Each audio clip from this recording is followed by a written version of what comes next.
What's going on, guys? It's Raul TV Team out for you. Well, we're back again, and what we're doing this time around is I've got a 2016, is it 16 this one? 2016-17 kind of thing, Toyota Auris it is. Yeah, Toyota Auris, and we're going to replace the rear brake pads. It's a normal handbrake, no electronic handbrake or anything, so you don't need no software or anything like that. Normal, straightforward, manual handbrake. Let's do it. Let's go.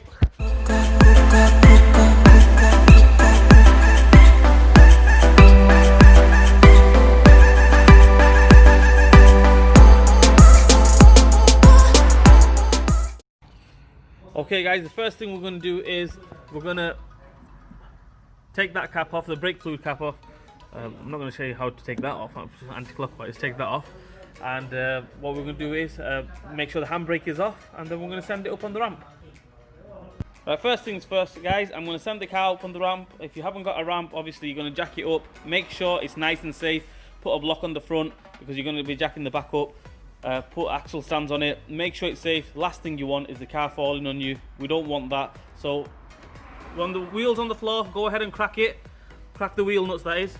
1, 2, 3, 4, 5, locking nut as well. Crack them on the floor so when you send it up or when you jack it up, it's nice and easy to take off. Okay guys, we've got the wheel off. What we're going to do now is dead easy. We'll go around to this side. 13 milli spanner. It could be a 12 mil, it could be a 14 mil, depending on who's changed the brake pads, or if you've got new bolts with the brake pads.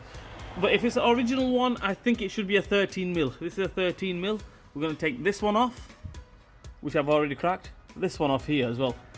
Right, but as you can see there, it's all freestyling, so we need to get a 19 mil in there. Which wait 1 minute, I'll show you.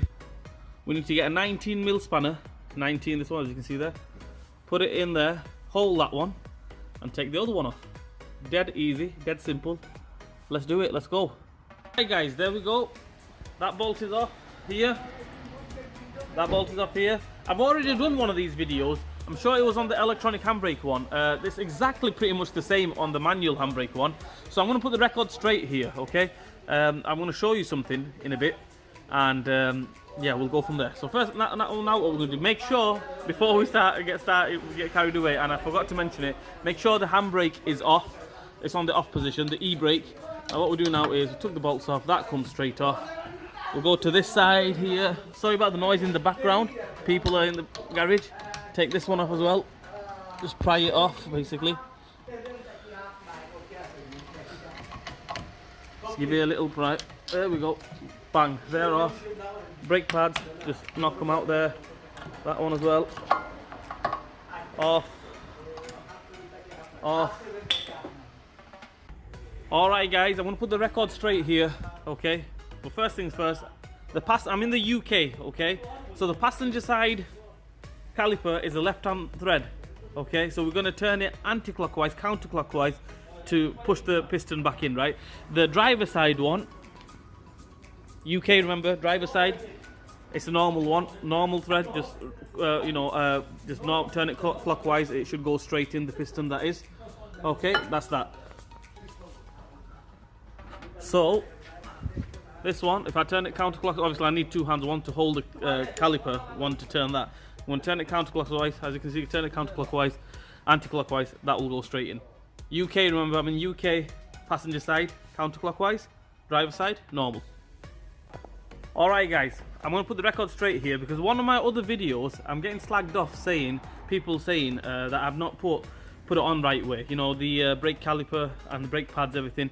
Right, I'm gonna set it straight now because it's a bit of common sense. Okay, if you don't have it lined up, not gonna go on. Okay, even if it does go on, it's not gonna be right.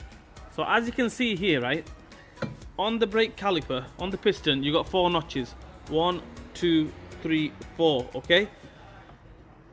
When you wind it back out to adjust the piston to the brake pad, obviously you'll have to marry it up, make sure it's nice and it's not sticking but just touching the brake pad. Okay, one of these will have to line up with the protrusion or whatever you want to call it, protrusion. This here, this little dot there, it has to line up with that little dot there. Okay, on the inside pad. The outside pad doesn't matter because it doesn't go onto that. The inner pad here, it needs to go onto there. Okay, one of these cutouts, once you've adjusted it up and married it up to the brake pad, you know, got it right close to the brake pad, touching the brake pad, it has to line up to that there, okay? Bit of common sense here, okay? On my other video, I didn't mention that, okay? But I fitted it, okay? I fitted it in the right way and everything. And on top of that, on the other one, it didn't have the protrusion and everything, right? Okay, it was just a straightforward flat pad. But if it did have a protrusion, if you don't get that on there, right? If you don't get it lined up, it won't go on, okay?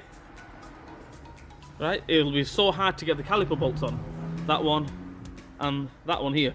So make sure, and those guys out there who's saying that, oh, I've done it wrong, this, that, you know what? No, I haven't, right? So yeah. So make sure that lines up with one of the cutouts there. When you're winding it back out, make sure that lines up to that. Or else, if you don't get it lined up, obviously it's not going to go on. That's for one thing. Another thing is, the caliper bolts don't line up as well. It'll wear the brake pads out unevenly and everything. And yeah, so make sure that lines up there, okay? And let's get the caliper back on. So those guys out there who's slagging me off, that oh, that didn't line up, this, that, you better get the car back, this, that. No, you know what? If it doesn't line up, it doesn't go on. So this time round, I hope I made myself clear, okay? That has to line up with that cutout there. I think I mentioned it on the other one. If it did have one, I think I did mention it. If I didn't mention it, bit of common sense, that obviously that has to line up with one of the cutouts there, okay? Right, come on, let's do it. Let's fit it, refit it, and yeah, home stretch, let's go. Alright guys, I've got the pads on, just bang the pads on. I mean, make sure they're not, I mean when I say bang the pads on, make sure they're nice and free, not loose or anything. Right, as for the cutout, obviously you can't see that cutout, so if we take this as a reference, basically this pad here and that pad is exactly the same on either side. You've got a little dot there which lines up with this raised bit here. So if you get that cutout there lined up with that raised bit, as you can see there, this cutout here, well, it's either one of the cutouts, yeah, either one of the cutout slots, right, whichever one, you know, adjust up nicely. So as you can see there, I'm going to get that married up right there to that one, and then obviously I'm going to push down on it this way. Very hard to show you this, guys, with one hand. Right, so basically like that.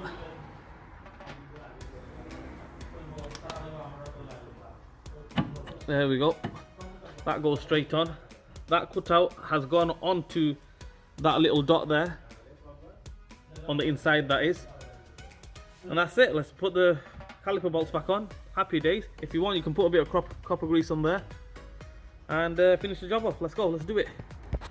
There we have it, guys. All done, dusted, nice and free. The brake pad is nice and free. Don't do it proper tight, right? Jam it up, and then, you know, you got sticky brakes and everything. You know, you leave a little bit of leeway on the pads, you know, on the adjustment when you're winding it back out. So as you can see there, that protrusion thing has lined up with the caliper, just to reiterate and just to make sure you guys understand that. Because for some guys out there, they don't understand. Anyway, bolts are back on, tightened up. I'm going to put the wheel back on. I'm going to finish the other side off. And what we're going to do is, we're going to send it down, top it up with brake fluid if we need topping up, pump the brakes up. And that's it, that's about it, job done.